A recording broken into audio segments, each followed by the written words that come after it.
Bonjour, donc nous allons continuer le travail sur le livre Maths c'est complexe. C'est un wikibook. Alors, comme je vous ai expliqué précédemment, j'ai profondément modifié la présentation du livre. Donc, j'essaie de refaire les vidéos pour qu'elles correspondent à la présentation du livre. Alors, aujourd'hui, on va voir Gauss-Jordan. Trouver une base pour. Alors, ici, vous avez la partie théorique qui est faite par Khan Academy. Donc, ici, ce sont des choses que je ne serai pas capable de vous présenter correctement. Là, vous avez donc la partie théorique. Et nous, ce qu'on va faire, c'est la partie pratique en langage C. Alors, la première travail que l'on va faire, c'est trouver une base pour le complément orthogonal de A. Alors, trouver une base pour le complément orthogonal de A, comment on va décrire ça? Alors, trouver une base, ça veut dire trouver un ensemble de vecteurs linéairement indépendants. Une base, c'est un ensemble de vecteurs linéairement indépendants. Orthogonal, ça veut dire que quand on multiplie deux vecteurs, ou quand on prend le produit scalaire de deux vecteurs, s'ils sont orthogonaux, le résultat est nul. Donc il va falloir trouver une base, c'est-à-dire un ensemble de vecteurs linéairement indépendants. Quand on va multiplier une ligne de A par un de ces vecteurs, on va obtenir 0, parce qu'ils seront orthogonaux. Quand on va prendre une deuxième ligne de A par un vecteur de cette base, et quand on va calculer le produit scalaire de cette ligne par la colonne de B, on va obtenir encore 0. D'accord? Donc, et ça, c'est une base pour le complément orthogonal de A. Et l'algorithme qui vous permet de trouver cette base est basé sur le calcul des variables libres. Donc, moi, je vous conseille de regarder la vidéo sur les variables libres, parce qu'en fait, c'est juste une application. C'est juste une application des variables libres. C'est exactement le travail que l'on va faire sur les variables libres. D'accord? Alors, on va voir un premier exemple.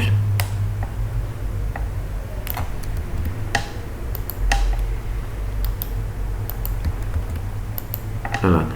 Les colonnes des variables libres seront une base pour le complément orthogonal de A.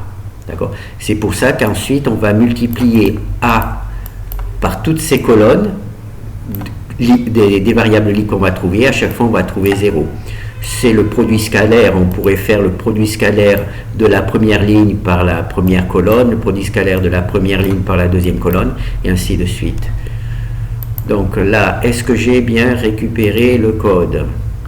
Donc je vais le refaire. Voilà, hop. Alors là, on va directement voir un exemple. Alors ici, on a une matrice A. Ce que l'on cherche, c'est une base pour le complément orthogonal de A. Un ensemble de vecteurs linéairement indépendants. Quand on multipliera une ligne de A par une colonne de cette base, on obtiendra 0. D'accord? C'est ce que l'on cherche. Alors, on sait qu'il faut calculer les colonnes des variables libres, et ces colonnes de variables libres représentera tout simplement une base pour le complément orthogonal de A. Donc, nous, pour calculer les variables libres, dans ma méthode personnelle, il faut on utilise la fonction Gauss-Jordan. Donc, comme on utilise la fonction Gauss-Jordan, il faut créer un système. Donc, ici, c'est notre A sur lequel on travaille. Donc, il nous faut créer un système. Donc, je rajoute B, un vecteur nul. Aucune valeur, puisque c'est vecteur nul.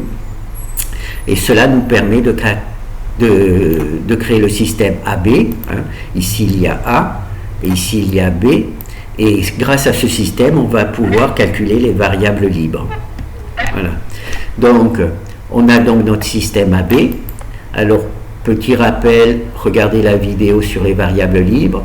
Pour calculer les variables libres, il faut qu'il y ait autant de lignes que de colonnes. Alors ici, il y a une colonne, deux colonnes, trois colonnes, quatre colonnes. Donc, comme il y a 4 colonnes et 3 lignes, il faudra rajouter une ligne pour avoir 4 lignes et 4 colonnes. D'accord? Alors, ici, on a utilisé Gauss-Jordan.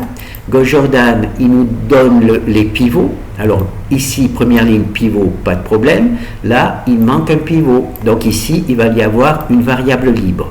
Et cette variable libre va nous donner une colonne de vecteurs. Et cette colonne de vecteurs va faire partie de la base pour le complément orthogonal de A. D'accord? Cette colonne qui va correspondre à ce pivot-là.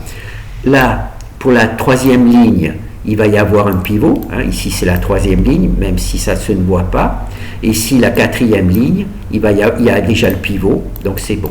Donc, on part de ce système qui a 3 pivots. Hein, il a 3 pivots. 1, 2, 3.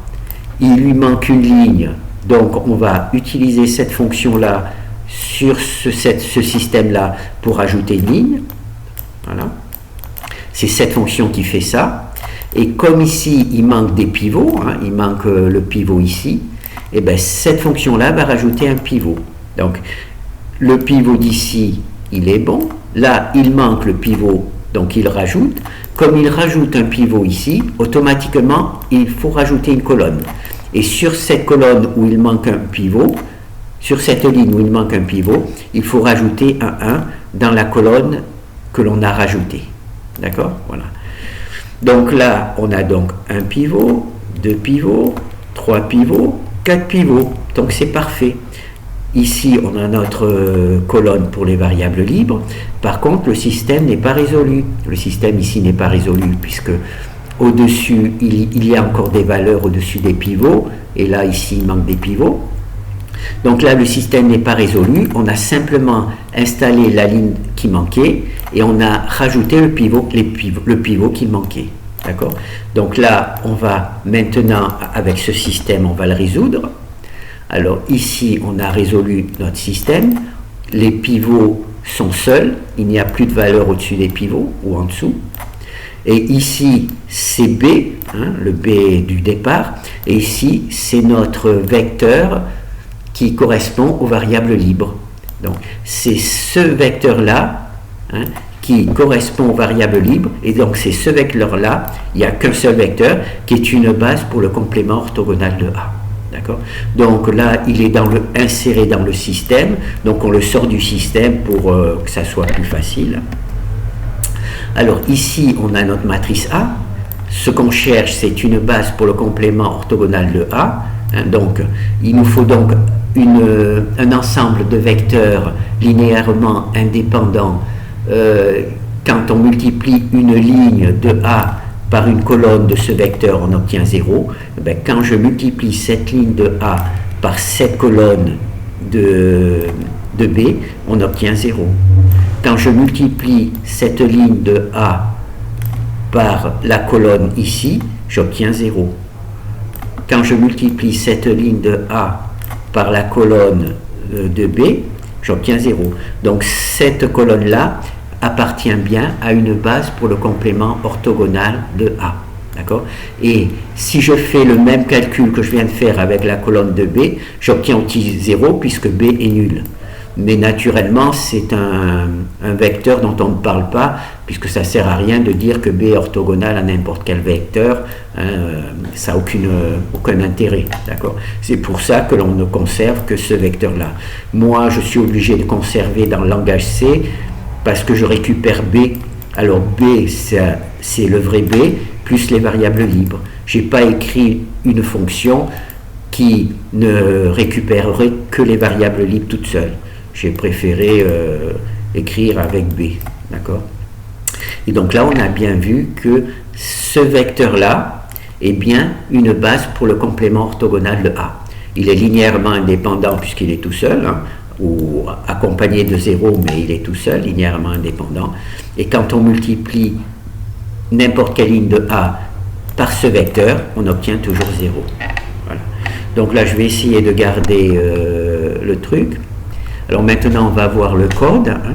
Alors, on travaille à partir d'un tableau, obligatoirement avec les variables libres, parce que malheureusement, je ne sais pas au départ combien il y a de variables libres, donc il faut travailler avec un tableau. Alors c'est ici qu'on construit le système AB. Alors là on fait deux choses en même temps, donc c'est très, très dangereux, en quelque sorte. Alors on crée ici notre matrice pour le système, donc c'est cette fonction-là particulière qui crée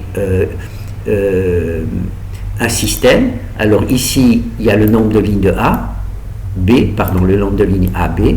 Ensuite ici il y a le nombre de colonnes de A. Et ici, il y a le nombre de colonnes de B. C'est écrit dans le nom de la fonction. Les arguments qu'il faut mettre, nombre de lignes de AB, nombre de lignes nombre de colonnes de A et nombre de colonnes de B. Donc là, on a donc créé notre système AB, on a créé, mais on ne l'a pas initialisé. Et c'est ici qu'on initialise le système, c'est-à-dire qu'on copie le tableau A dans la matrice A. Alors le tableau A s'appelle AB, ici, il s'appelle AB, et la matrice A, en fait, elle s'appelle AB. D'accord? Et donc on copie donc ce tableau dans AB. Alors nous, comme on a besoin de A, bon, B on n'en aurait pas besoin, mais enfin il faut quand même l'afficher. Comme on a besoin de A et de B, on récupère le A de AB et on le met dans A. On récupère le B de AB, copier A de AB dans A, copier le B de AB dans B. Et là, naturellement, on crée A, et là, on crée B. C'est un peu ennuyeux parce que j'ai pris la mauvaise habitude de faire d'appliquer plusieurs fonctions en même temps. Plusieurs fonctions, donc ça complique un peu, mais pour moi ça élimine le fait d'avoir un fichier très très long, donc c'est pour ça que je fais ça. Donc ici on va créer notre nouvelle matrice, celle qui va ici, c'est celle qui est standard, la vraie, avec quand il manque des lignes, il manque des colonnes. Celle-là c'est la matrice qui va être la bonne matrice pour les variables libres, avec le bon nombre de lignes et le bon nombre de colonnes. Alors ici, c'est le nombre de lignes, de colonnes pour la matrice libre, B pour le B libre, c'est-à-dire B, la colonne de 0 plus les variables libres. Et ici, c'est AB free, c'est la colonne AB free, je ne me rappelle plus ce que c'est AB free. AB free, c'est quoi? AB free. Ah, c'est le produit. Ici, c'est le produit de A par B. Excusez-moi.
Donc je vous ai permis de réfléchir un petit peu à votre problème.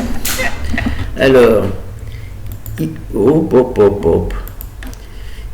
ici j'étais un petit peu déstabilisé puisqu'il y avait AB et ici on construit une matrice, une symatrice. En fait c'est le produit de A par les variables libres Et donc ça permet d'avoir ce résultat, multiplier A et B par AB3. Voilà, c'est pour ça que j'étais stabilisé.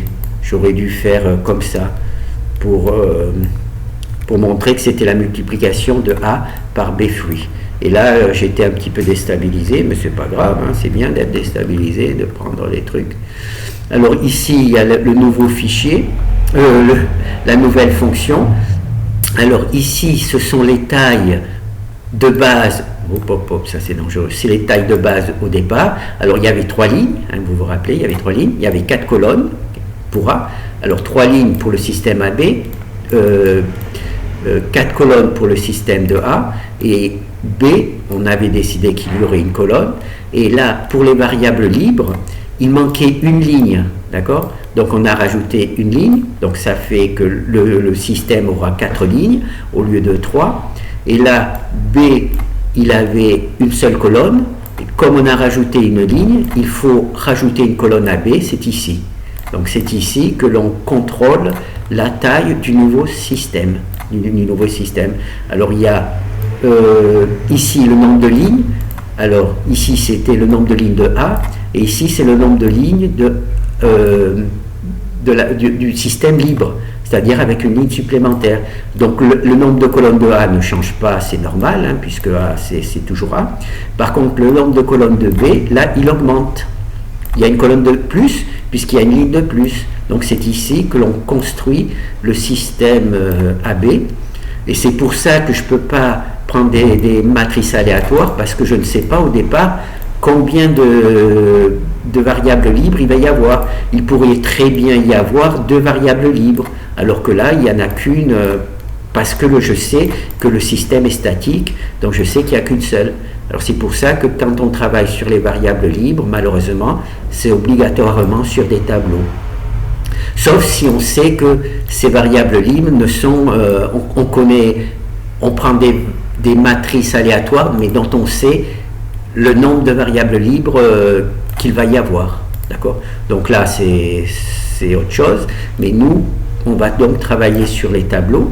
Donc là, vous avez compris, on crée notre système AB.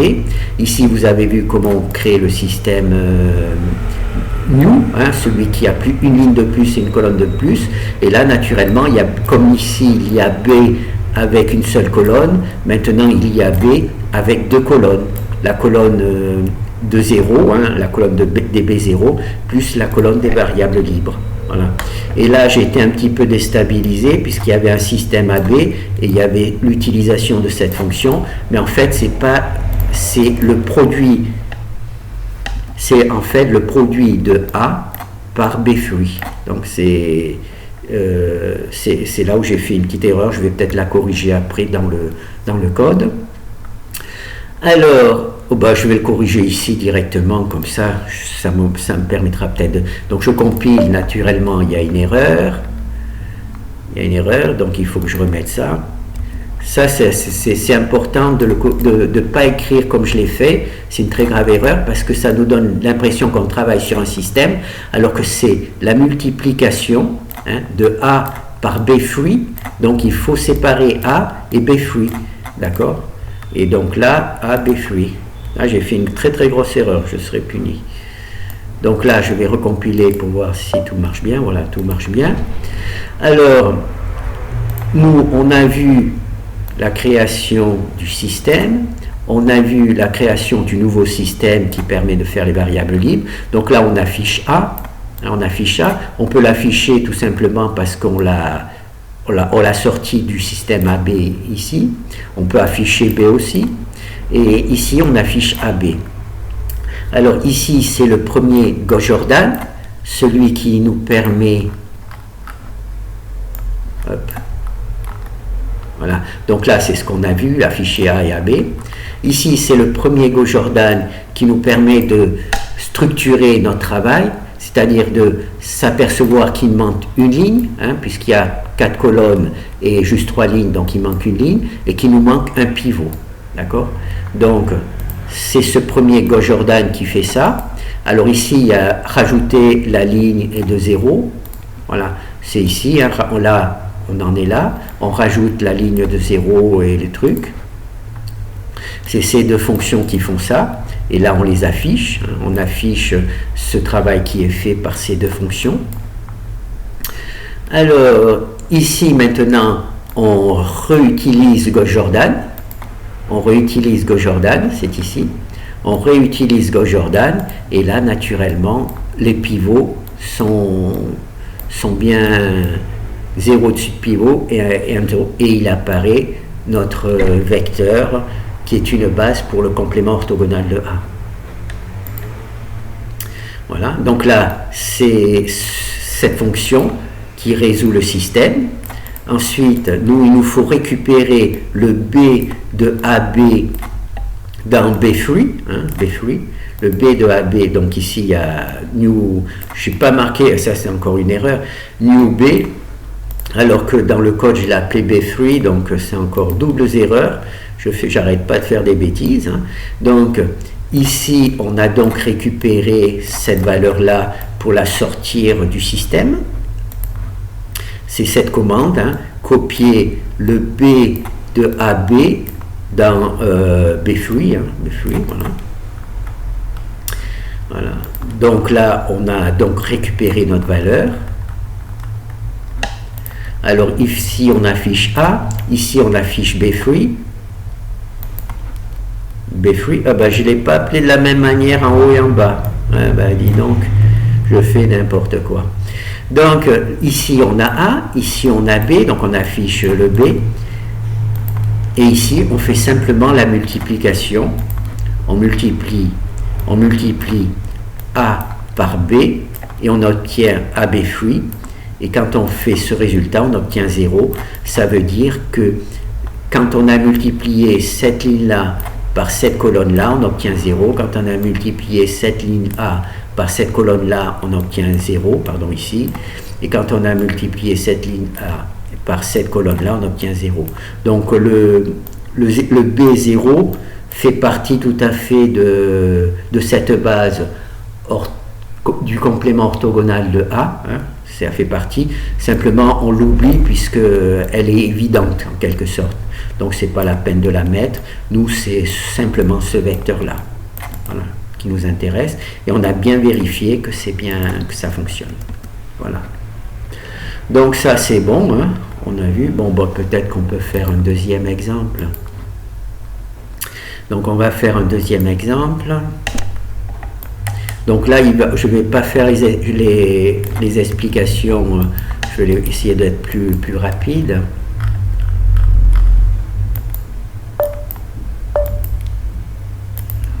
Alors on a une matrice A, on veut une base pour le complément orthogonal de A, d'accord?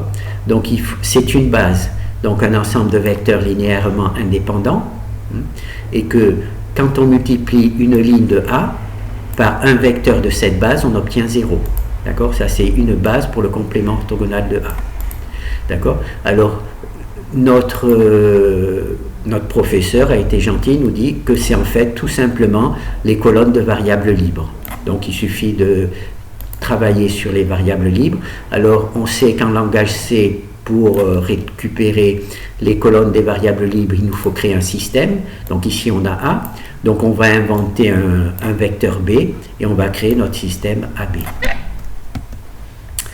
Alors, et on applique tout simplement Gauss-Jordan. Ça, c'est le travail préparatoire. Alors, on va compter le nombre de colonnes. 1, 2, 3, 4, 5 colonnes. Donc il y a 5 colonnes et on sait que pour les variables libres, s'il y a 5 colonnes, ça, voyez la vidéo sur les variables libres, il faut 5 lignes. Donc il y en a 1, 2, 3, 4. Donc il va falloir à ce système rajouter une ligne. Deuxième étape, les pivots. Donc il y a un pivot, c'est bon. 2 pivots, c'est bon. 3 pivots, c'est bon. Là, on a une ligne de 0. On a une ligne de 0. Donc il manque un pivot, c'est ce pivot-là, plus le pivot de la ligne qui manque. Donc il va manquer 2 pivots. Donc notre base pour le complément orthogonal de A va avoir deux colonnes, 2 vecteurs. Alors c'est cette fonction-là, enfin cette fonction-là rajoute la ligne qui manque. Donc là, il manquait une ligne. 1, 2, 3, 4, 5. Donc il y avait 4 lignes. Il y avait 4 lignes ici. Grâce à cette fonction, maintenant, il y en a 5. Alors, il nous manquait 2 pivots. Cette fonction-là nous a permis de le corriger. Donc, on a premier pivot, c'est bon. Deuxième pivot, c'était bon. Troisième pivot, c'était bon. Quatrième pivot, c'était une ligne nulle. C'était une ligne nulle. D'accord? Voilà. C'était une ligne nulle. Donc, on rajoute un pivot ici. D'accord? Comme on a rajouté un pivot, il faut rajouter une colonne avec un 1 au niveau du pivot. D'accord?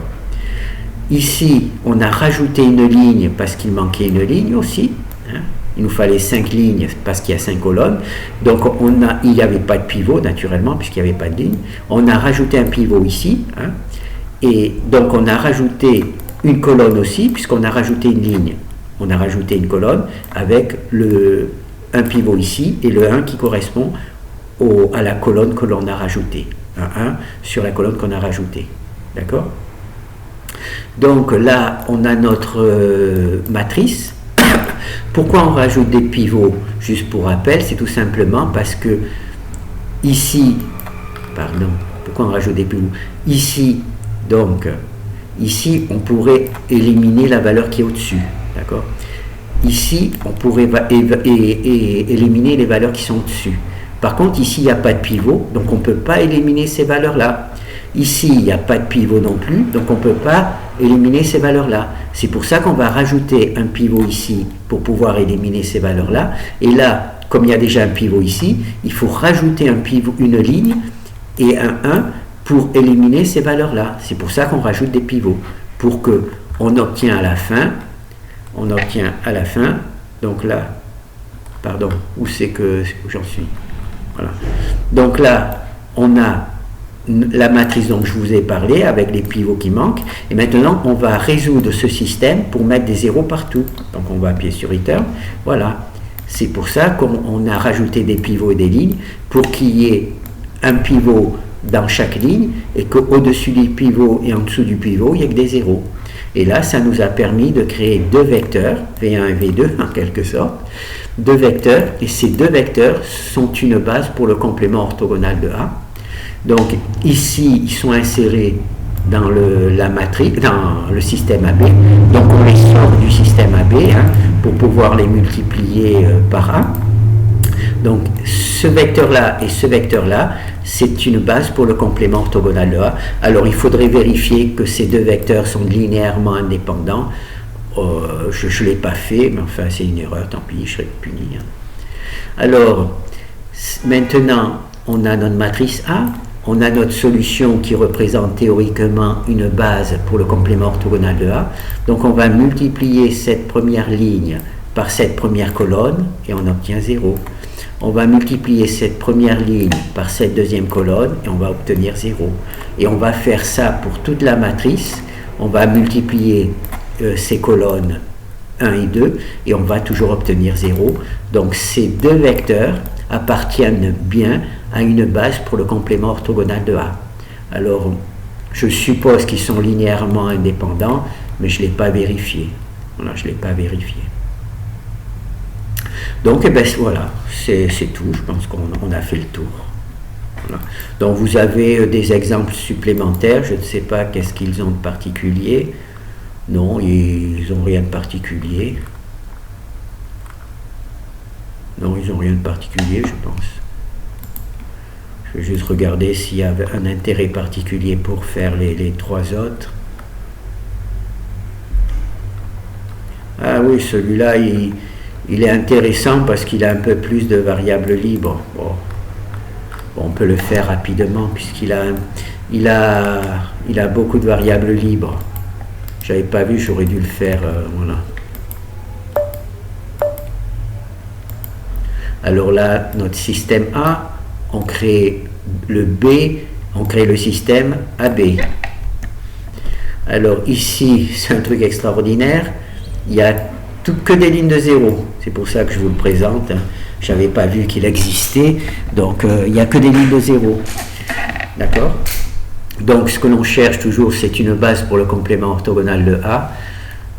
Alors, il y a 1, 2, 3, 4, 5 lignes, 5 colonnes, pardon, donc il nous faut 5 lignes, donc il manque une ligne, et il n'y a qu'un seul pivot, donc il va falloir ajouter plein de pivots.